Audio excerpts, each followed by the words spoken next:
जितेंद्र नाम का एक लड़का था जिसे पुराने महलों, पुराने घरों और जंगलों में घूमने का शौक था। इस शौक के कारण उसे उसके माता पिता हमेशा डांटते रहते थे। एक दिन जितेंद्र के पापा जी उसके रूम में आते हैं और देखते हैं कि वह कपड़े, कैमरा और सामान पैक कर रहा है। तभी उसके पापा जी बोल पड़े, जितेंद्र, कहाँ जा रहे हो? पापा, और कहाँ जाऊंगा, हिस्टोरिकल प्लेस और कोई नई जगह खोजकर वहां के इतिहास को देखूंगा। इसके बाद वहां पैरानॉर्मल एक्टिविटी को समझने की कोशिश करूंगा। तुमसे कितनी बार कहा है कि इन फालतू के झंझटों में मत पड़ा करो। किसी नेगेटिव चीज को छेड़ना अच्छा नहीं होता। पापा, ये मेरा शौक है, अभी नहीं करूंगा तो कब करूंगा? तेज बातों की आवाज सुनकर उसकी माँ भी आ जाती है।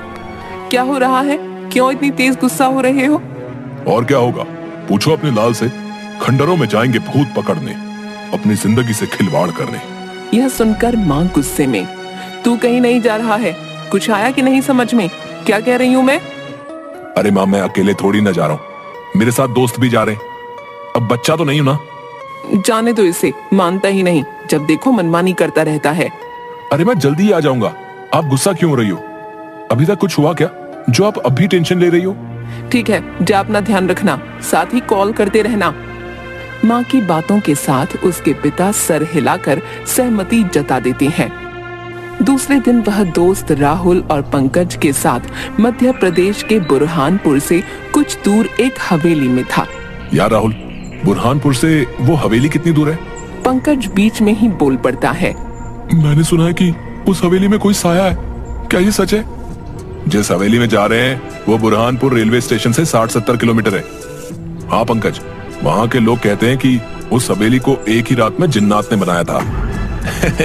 यार कुछ भी, हम लोग कितनी जगहों पर गए, कभी कुछ मिला है? हवेली पर भी कुछ नहीं मिलेगा। मैंने सुना है कि वहाँ पर रखवाली के लिए किसी को रखा भी गया है। हाँ यार, सुना तो है। तुम दोनों की ये बड़ी खराब आदत है, तुम दोनों सुनी सुनाई बातों पर विश्वास करने लगते हो। चलो वहीं चलकर देखें कौन है जिन्नात।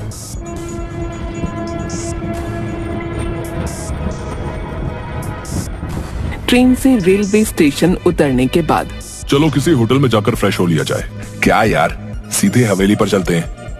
नहीं यार, वहाँ कोई टाइम पर मिले ना मिले, पहले होटल में ही चलते ना। हाँ।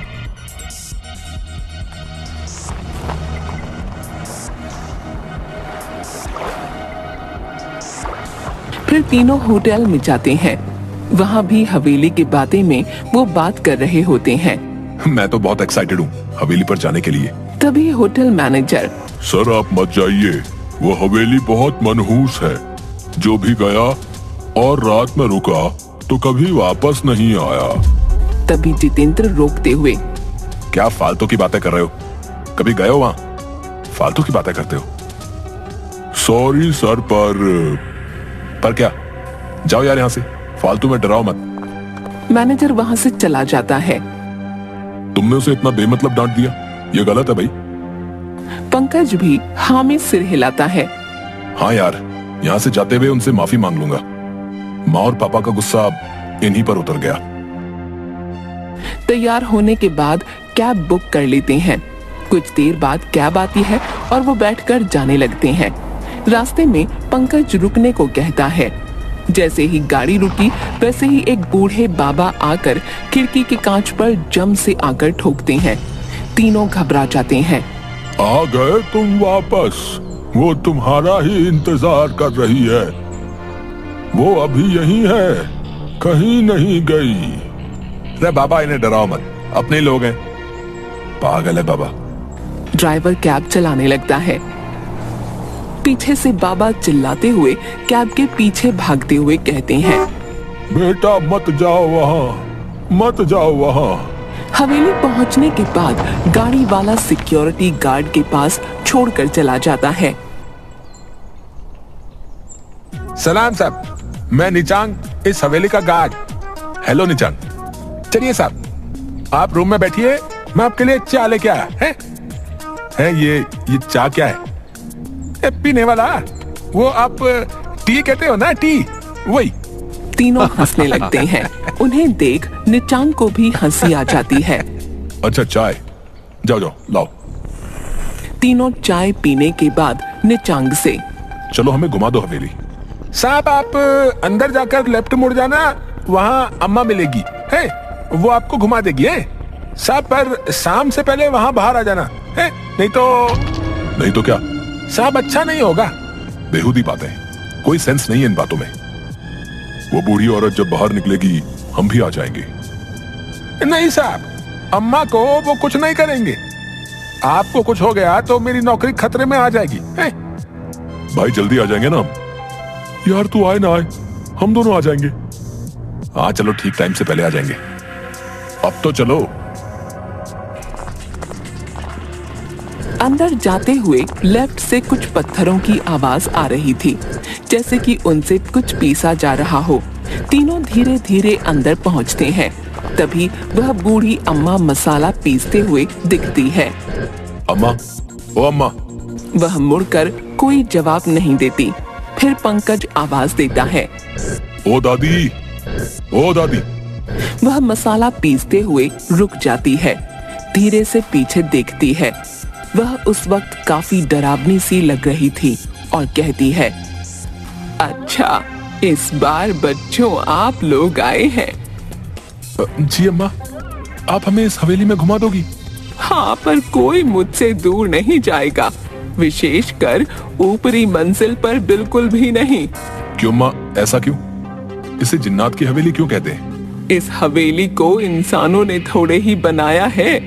इसे मेरे वालिद जो आलिम थे, उन्होंने जिन्न को काबू करके रातों रात इस हवेली को बनवाया था। क्या वो जिन्न अभी भी काबू है? अब वह सभी जिन्न किसी के काबू में नहीं है। मतलब कुछ भी है? अब थोड़ी होते हैं जिन्न, अब मशीनों से 2 मंजिला मकान में साल भर के करीब लग जाते हैं। तो ये हवेली वो भी रात भर में? इम्पॉसिबल। मैं इसे नहीं मानता। मत मानो, वैसे जिन्न को आग से बनाया जाता है। वह जहाँ रहते हैं वह जगह काफी गर्म रहती है। इतना कहकर अम्मा मसाला लेकर अंदर चली जाती हैं और खाना बनाने लगती हैं। अरे यार, इन्हें तो काफी टाइम लगेगा, चलो हम ही घूम ले हवेली। अम्मा अंदर से सुन रही थी, तभी कहती है, बेटा आप ऊपरी मंजिल पर मत जाना और कुएं पर भी नहीं। अरे फालतू की बातें, चलो चलते हैं, कुछ नहीं होगा वहाँ। तभी जितेंद्र को कोई बच्ची दिखाई देती है जो दीवार के पीछे से झांक रही थी। तुम चलो, मैं आता हूँ। वह उस लड़की के पास जाकर पूछता है, तुम्हारा नाम क्या है? जरीन। वह अपने बैग की जेब से चॉकलेट निकाल कर देता है। जरीन चॉकलेट लेकर उसे उदासी भरी नजरों से देखती रहती है। आप यहाँ से चले जाओ। इतना कहकर उदासी के साथ वह वहाँ से चली जाती है। जितेंद्र को उसे देखकर बहुत अजीब लग रहा था। तभी बहुत तेज आवाज आती है, जैसे कि गहरे पानी में कुछ गिरा हो। जितेंद्र दौड़कर आवाज वाली जगह पर जाता है। वह देखता है कि राहुल अकेला कुएं की दीवार पर बैठा था। वह राहुल से पूछता है, ये किस चीज की इतनी तेज आवाज थी? पंकज कहाँ है? इतने में पीछे से पंकज भी दौड़कर आता है। वो भी पूछता है, क्या हुआ? कुछ भी तो नहीं, बस इस कुएं में पत्थर फेंका था। इतने में पंकज घबरा कर कहता है, वो बूढ़ी औरत ने तो कुएं के पास आने के लिए मना किया था ना, तो तू यहाँ क्यों बैठा है? चल उतर जल्दी, चल यहाँ से। पंकज राहुल का हाथ गुस्से और जोर से पकड़कर वहाँ से दूर ले जाता है। पीछे से जितेंद्र कहता है, अरे यार, अगर वो वहाँ पर बैठ भी गया और उसने पत्थरों को फेंक भी दिया तो क्या हो गया है? इसमें कौन सी बड़ी बात हो गई? भाई मुझे यहाँ बहुत घबराहट हो रही है, आसपास बहुत अजीब सा लग रहा है। वॉशरूम की दीवार पर मेरी परछाई दिख रही थी, तभी एकदम से 2 बड़े हाथ मेरे गले की तरफ आ रहे थे। तभी पानी में कुछ गिरने की तेज आवाज आई और मैं तेजी से दौड़कर यहाँ आ गया। भाई तुम इन लोगों की बातें सुनकर ना वहम में आ गए हो। ऐसा कुछ भी नहीं है जैसा तू सोच रहा है। चलो अब हवेली घूमते हैं। जितेंद्र का ध्यान बार बार उस खामोश फितरत वाली बच्ची पर जा रहा था जो बिल्कुल कुछ नहीं बोल रही थी। उदासी भरी बेनूर आंखों से उसे एकटक देखे ही जा रही थी। ऊपर से पंकज को यह हवेली कई जगहों पर कालिख और काई जमी हुई दिख रही थी, जो कि काफी डरावनी लग रही थी। इसी के साथ राहुल का बोलना बिल्कुल बंद सा हो गया था। इस पर पंकज और जितेंद्र दोनों में से किसी का भी ध्यान नहीं जा रहा था। यार इन दोनों के बहकावे में नहीं आता तो यहाँ फंसता नहीं, बेमतलब आ गया इनके साथ यहाँ पर।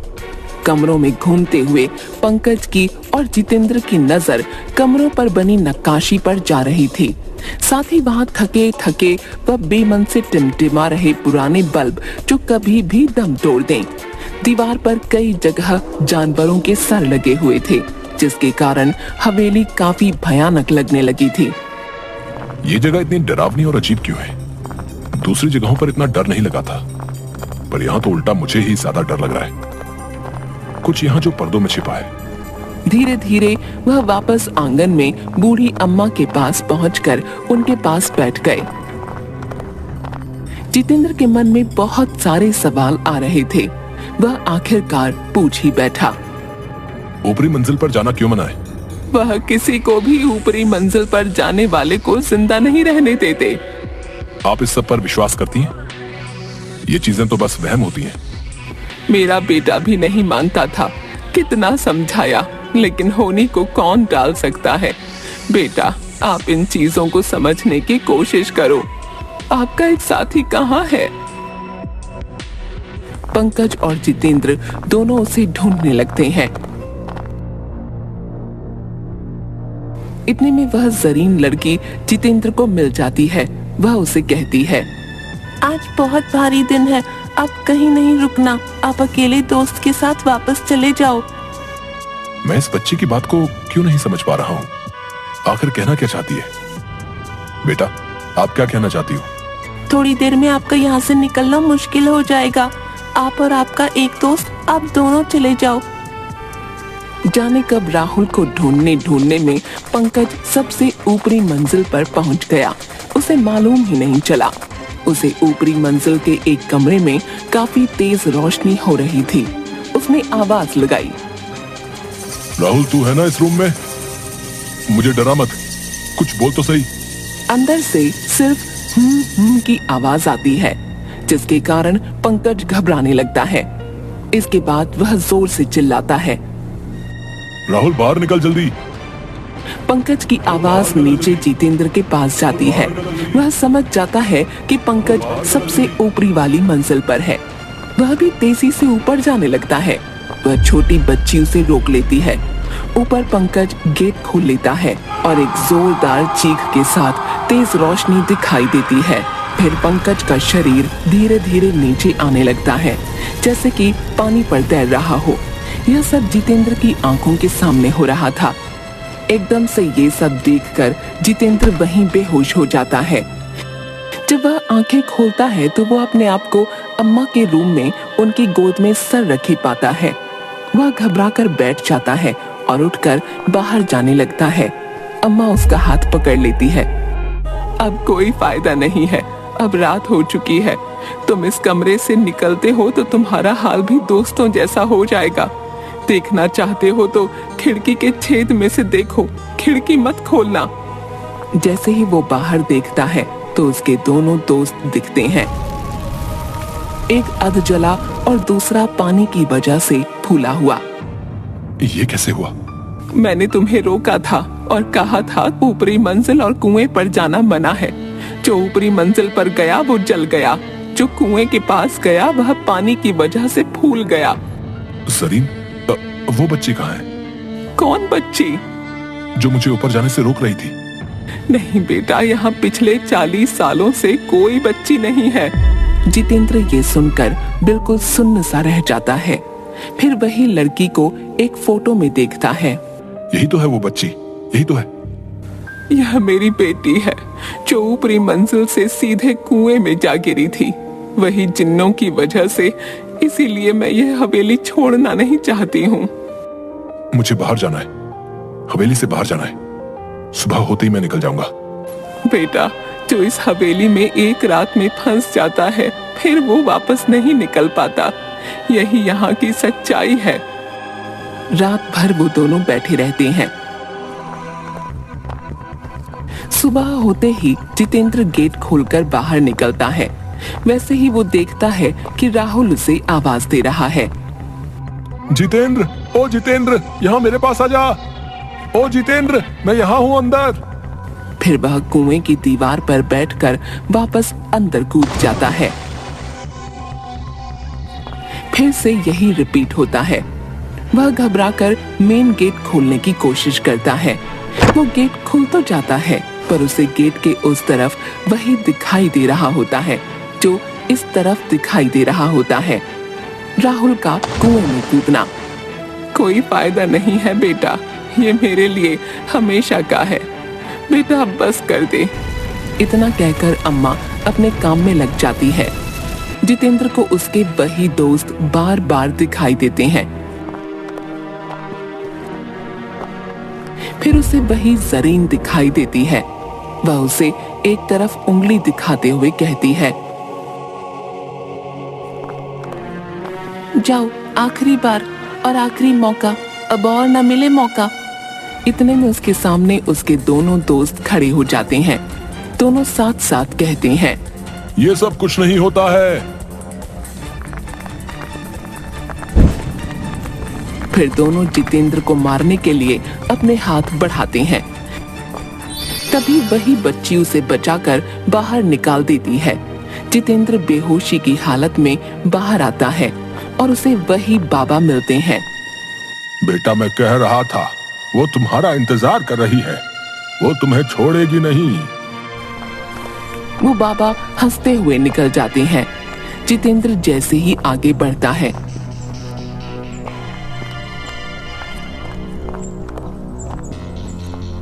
उसे एक गाड़ी दिखती है। उसमें भी 3 दोस्त उसी हवेली में जाते हुए दिखते हैं। वही सीन वापस से उसे दिखने लगता है, पर वो बाहर होता है। गाड़ी में कोई और होते हैं।